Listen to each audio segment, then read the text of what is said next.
ओम शांति। आज है 10 अगस्त 2022। प्रातः मुरली बाप दादा मधुबन। मीठे बच्चे, घड़ी घड़ी देही अभिमानी बनने की प्रैक्टिस करो। मैं आत्मा हूँ, एक शरीर छोड़ दूसरा लेती हूँ, अब मुझे घर जाना है।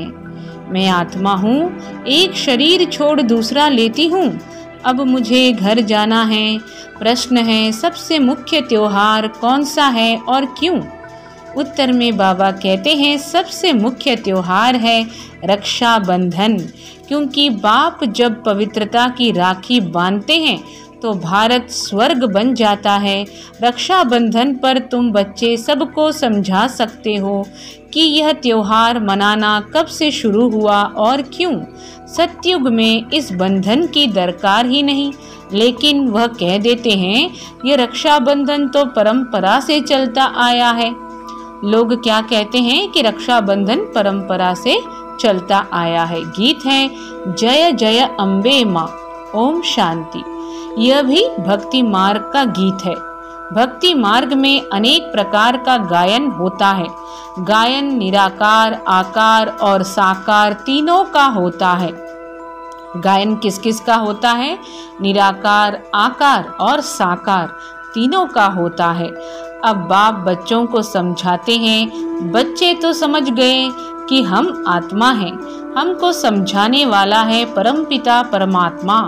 सर्व मनुष्य मात्र को सद्गति देने वाला एक ही है। फिर उनके साथ जो सर्विस करने वाले हैं उन्होंने भी महिमा गाते हैं। बाप तो कहते हैं माँ में कम याद करो। आत्मा समझती है अभी परमपिता परमात्मा हमको सम्मुख नॉलेज देते हैं। उस बाप की ही अव्यभिचारी याद रहनी चाहिए और कोई नाम रूप की याद नहीं आनी चाहिए। किसी भी नाम रूप की याद नहीं आनी चाहिए। आत्मा तो सब है, बाकी शरीर मिलने से शरीर के नाम बदलते जाते हैं। बाबा कह रहे हैं कि आत्मा तो सभी हैं, लेकिन जैसे ही वह शरीर में प्रवेश करते हैं तो शरीर के नाम बदल जाते हैं। आत्मा पर कोई नाम नहीं, शरीर पर ही नाम पड़ता है। बाप कहते हैं मैं भी आत्मा हूँ, परंतु परम आत्मा यानी परमात्मा हूँ। मेरा नाम तो है ना, मैं हूँ आत्मा। मैं शरीर कभी धारण करता नहीं हूँ, इसलिए मेरा नाम रखा गया है शिव। और सभी के शरीर के नाम पड़ते हैं।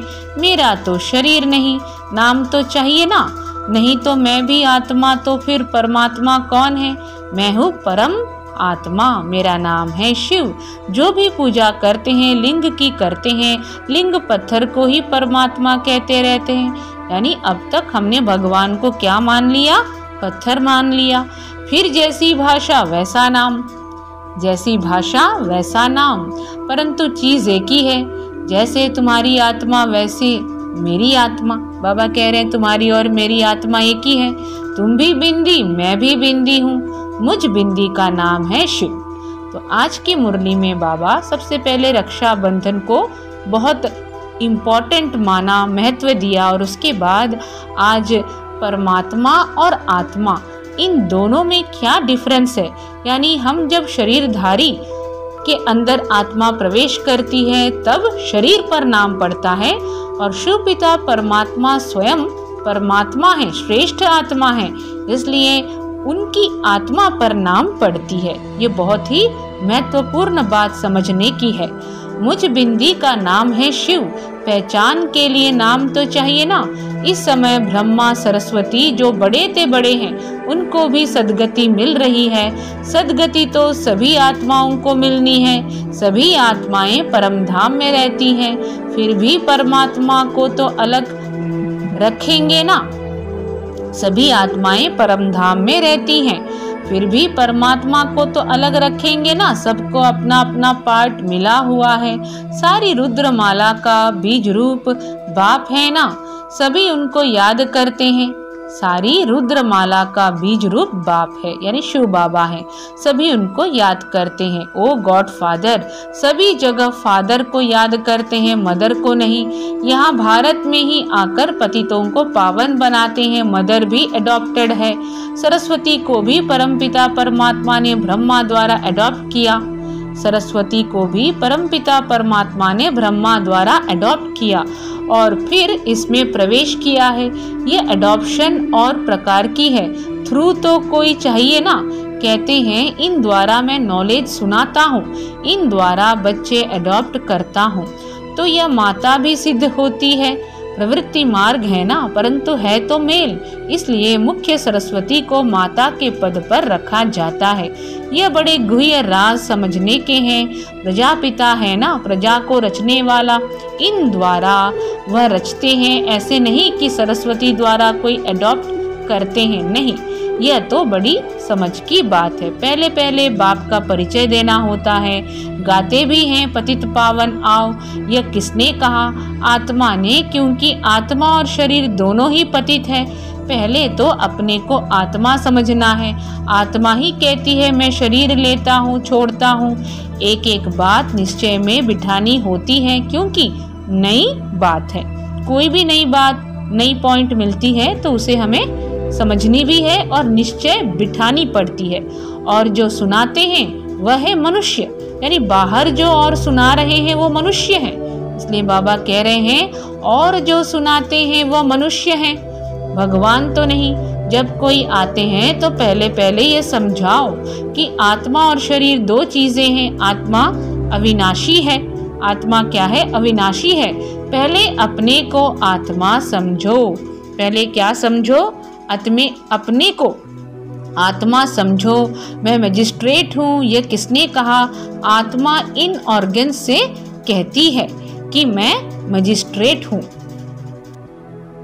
आत्मा जानती है मेरे शरीर का नाम भी है और पद भी है मजिस्ट्रेट का। आत्मा जानती है मेरे शरीर का नाम भी है और पद भी है मजिस्ट्रेट का। यह शरीर छोड़ने से मजिस्ट्रेट पद और शरीर का नाम रूप सब बदल जाएगा।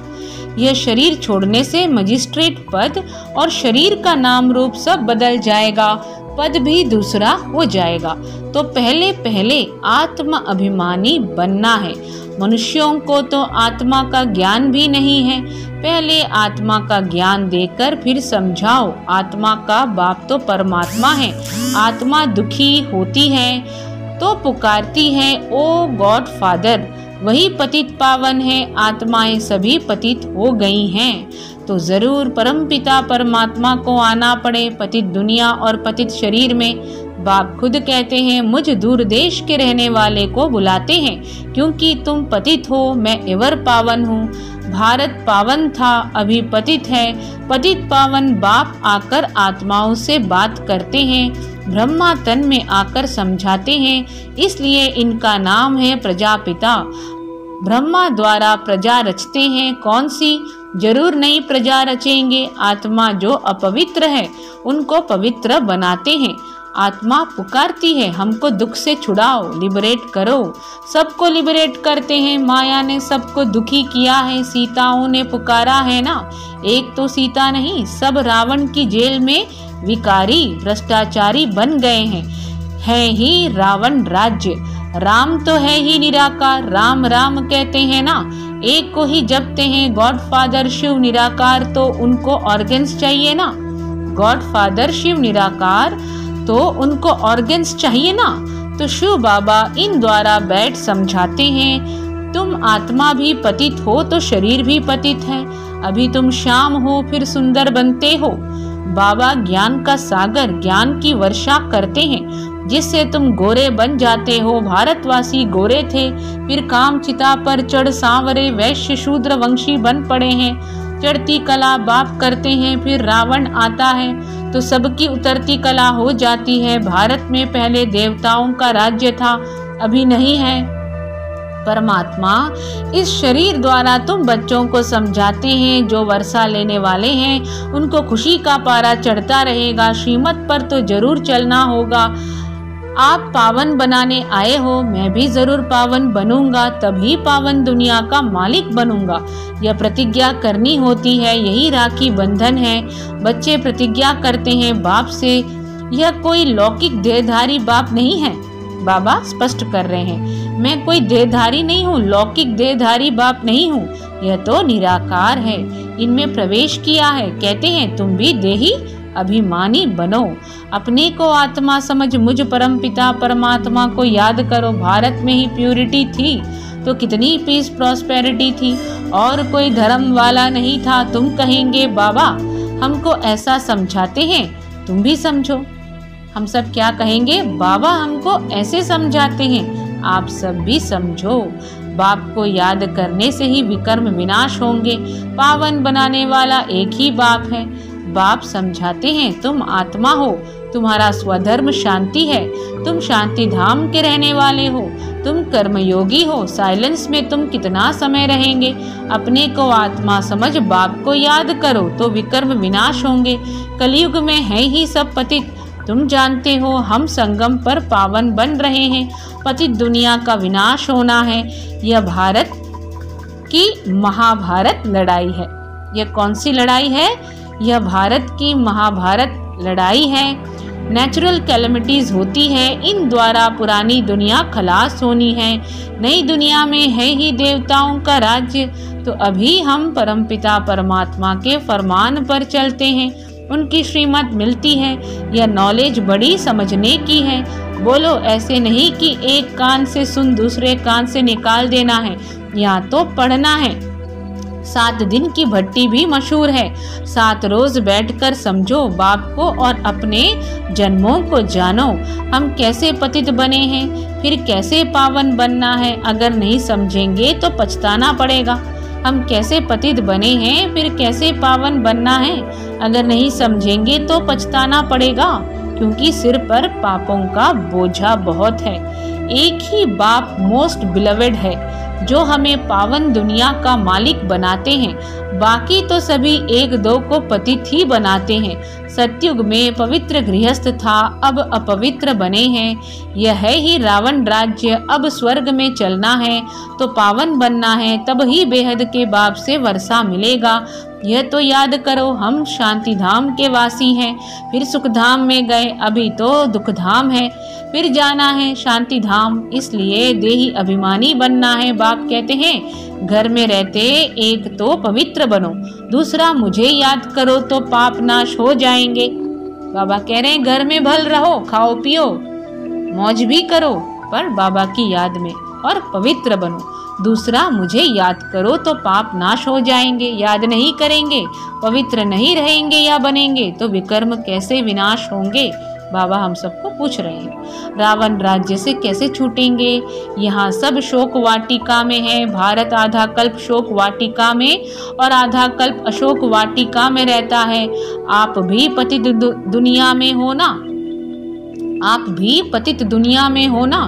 तुम अथॉरिटी से समझाने वाले हो तो भी रिस्पेक्ट से बोलना है कि तुम भल कहते हो कि हम गॉडफादर की संतान हैं, परंतु फादर का ज्ञान कहाँ है। लौकिक बाप को तो जानते हो, परंतु पारलौकिक बाप जो इतना बेहद का सुख देते हैं, स्वर्ग का मालिक बनाते हैं, उनको तुम नहीं जानते हो। बाबा हमें समझा रहे हैं कि कैसे हमें नई आत्माओं को बाप का परिचय देना है और कैसे उन्हें यह बताना है कि यह जो दुनिया है यह पाप की दुनिया है, रावण की दुनिया है, शोक वाटिका है, और इस शोक वाटिका से अशोक वाटिका लेकर जाते हैं स्वयं शिव बाबा। आप भी पतित दुनिया में हो ना। तुम अथॉरिटी से समझाने वाले हो तो भी रिस्पेक्ट से बोलना है कि तुम भल कहते हो कि हम गॉडफादर की संतान हैं, परंतु फादर का ज्ञान कहाँ है। लौकिक बाप को तो जानते हो, परंतु पारलौकिक बाप जो इतना बेहद का सुख देते हैं, स्वर्ग का मालिक बनाते हैं, उनको तुम नहीं जानते हो। भारत को जिसने स्वर्ग बनाया था उनको तुम भूल गए हो, इसलिए ही यह हालत हुई है। सभी भ्रष्टाचारी हैं क्योंकि विष से पैदा होते हैं, यह तो कोई भी समझ जाएगा। इसमें इंसल्ट की कोई बात नहीं है, यह तो समझानी दी जाती है। रक्षाबंधन का ही महत्व है।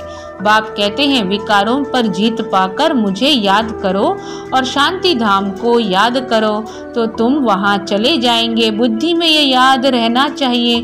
तो हम सुख धाम में जाते हैं वया शांति धाम। पहले देही अभिमानी जरूर बनना पड़े। मैं आत्मा हूँ, एक शरीर छोड़ दूसरा लेता हूँ। बाप ने यह भी समझाया है कि मनुष्य कुत्ता बिल्ली नहीं बनता है। मनुष्य तो भक्ति मार्ग में कितने धक्के खाते रहते हैं। अभी तुम बच्चे भाषण में समझाते रहो कि तुम पतित हो ना, तब तो पतित पावन बाप को याद करते हो। बाबा हमें समझा रहे हैं कि अभी तुम बच्चे भाषण में समझाते रहो कि तुम पतित हो ना, तब तो पतित पावन बाप को याद करते हो। सब सीताएं शोक वाटिका में हैं, दिन प्रतिदिन शोक बढ़ता ही जाता है। जिन्होंने राज्य लिया है वह भी समझते हैं बहुत दुख है। कितना माथा मारते रहते हैं, एक को शांत कराते तो दूसरा खड़ा हो जाता है। लड़ाई लगती ही रहती है, शांति के बदले और ही अशांति होती जाती है। बाप आकर इस दुख अशांति को मिटाए सुख धाम बना देते हैं। बाप आकर इस दुख अशांति को मिटाए सुख धाम बना देते हैं। पुरानी दुनिया में है दुख, नई दुनिया में है सुख। यह राखी बंधन का बड़ा त्योहार है। समझाना है यह रिवाज किसने डाला है? पतित पावन परमपिता परमात्मा, उसने आकर पवित्रता की प्रतिज्ञा कराई है। 5000 वर्ष पहले प्रतिज्ञा की थी। अब फिर परमपिता परमात्मा से बुद्धि योग लगाओ तो तुम पावन बन जाएंगे। पूछो राखी कब से बांधते आते हो? कहते हैं यह तो अनादि कायदा है। अरे पावन दुनिया में थोड़े ही राखी बांधेंगे, यहाँ तो कोई पावन है नहीं। अब बाप फरमान करते हैं कि पवित्र बनो तो पवित्र दुनिया में चलेंगे। प्यूरिटी है फर्स्ट। पवित्र प्रवृत्ति मार्ग था, अब नहीं है। स्वर्ग में दुख का नाम ही नहीं होता है, नरक में फिर सुख का नाम नहीं होता है। भ्रष्टाचारियों को अल्पकाल का सुख मिलता है, श्रेष्ठाचारियों को आधा कल्प सुख मिलता है। यह तो जानते हो राखी उत्सव पास होगा, कहेंगे हूबहू कल्प पहले भी हुआ था। ड्रामा को पूरा न समझने के कारण मूंझ भी पड़ते हैं। पहले पहले परिचय देना है बाप का, बाप ही आकर लिबरेट करते हैं। राखी बंधन कब से शुरू हुआ, इनका भी बड़ा महत्व है, लिख देना चाहिए। आकर समझो, कोई को भी समझाओ, कहाँ भी भाषण के लिए जगह दें। कांग्रेस वाले दुकानों पर खड़े होकर भाषण करते हैं तो ढेर आ जाते हैं। सर्विस के लिए पुरुषार्थ करना चाहिए। अच्छा, मीठे मीठे सिखी लधे बच्चों प्रति माता पिता बाप दादा का याद प्यार और गुड मॉर्निंग। रूहानी बाप की रूहानी बच्चों को नमस्ते। हम रूहानी बच्चों की रूहानी माता पिता बाप दादा को याद प्यार गुड मॉर्निंग और नमस्ते। आज की धारणाएं हैं अथॉरिटी के साथ साथ बहुत रिस्पेक्ट से बात करनी है। सबको पतित से पावन बनाने की युक्ति बतानी है। एक अव्यभिचारी याद में रहना है, किसी भी देहधारी के नाम रूप को याद नहीं करना है। पावन बनने की ही प्रतिज्ञा बाप से करनी है। वरदान है हद की इच्छाओं का त्याग कर अच्छा बनने की विधि द्वारा सर्व प्राप्ति संपन्न भव। हद की इच्छाओं का त्याग कर अच्छा बनने की विधि द्वारा सर्व प्राप्ति संपन्न भव। जो हद की इच्छाएं रखते हैं उनकी इच्छाएं कभी पूरी नहीं होती। अच्छा बनने वालों की सभी शुभ इच्छाएं स्वतः पूरी हो जाती हैं। दाता के बच्चों को कुछ भी मांगने की आवश्यकता नहीं है, मांगने से कुछ भी मिलता नहीं है। मांगना अर्थात इच्छा। बेहद की सेवा का संकल्प बिना हद की इच्छा के होगा तो अवश्य पूरा होगा। इसलिए हद की इच्छा के बजाय अच्छा बनने की विधि अपना लो तो सर्व प्राप्तियों से संपन्न हो जाएंगे। बाबा क्या कह रहे हैं कि हद की इच्छा के बजाय अच्छा बनने की विधि अपना लो तो सर्व प्राप्तियों से संपन्न हो जाएंगे। स्लोगन है याद और निस्वार्थ सेवा द्वारा मायाजीत बनना ही विजयी बनना है। याद और निस्वार्थ सेवा द्वारा मायाजीत बनना ही विजयी बनना है। तो हमें विजयी बनने के लिए क्या करना है? माया पर जीत पाने के लिए याद और निस्वार्थ सेवा। ओम शांति।